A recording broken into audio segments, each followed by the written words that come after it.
I was to ask you what war is, what would you say? A lot of people would say that is two nations fighting against each other with guns, missiles, grenades, a lot of violence, a lot of blood, and technically that's all correct.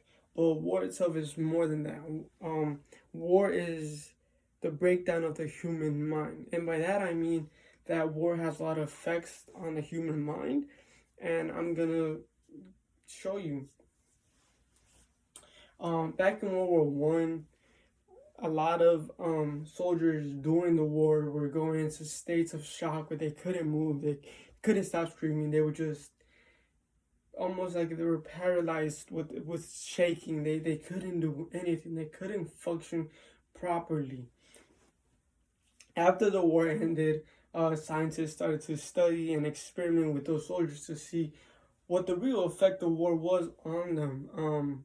So some of the studies that they did is they would grab the soldier and have some items pretending relating to war. For example, it could be their uniform, it could be a gun, and they would show these items to that specific soldier, and it would cause them to bring back flashbacks. That would be a trigger to them that would kind of almost put them back at that war and make their mind just completely break.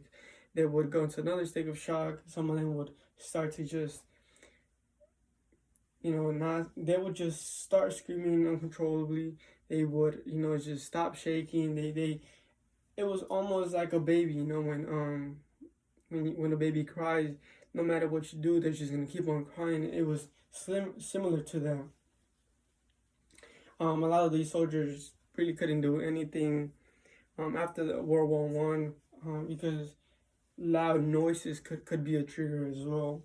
Now, if you go to modern times, we see that a lot of soldiers, with the advancements in guns and just military and war itself, we've seen that soldiers now suffer more from damaged limbs, amputations, and loss of senses.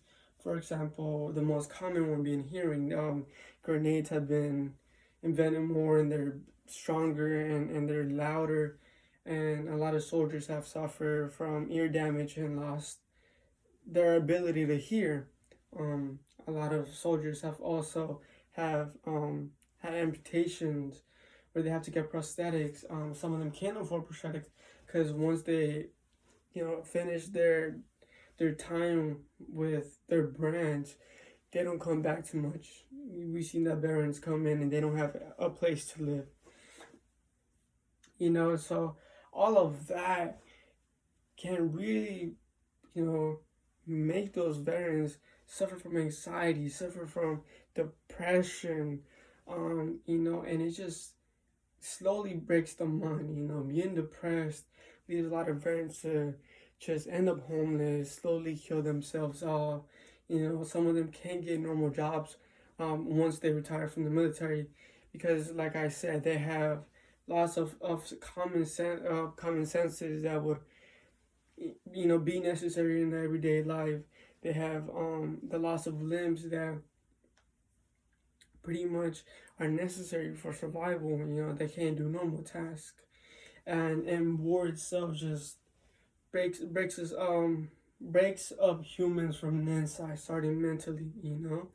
And in conclusion, war itself breaks us down completely. Once you've been in war, you can't escape it. You get flashbacks. There are certain triggers to you personally that could just make you lose your mind, and soldiers slowly lose themselves with these effects.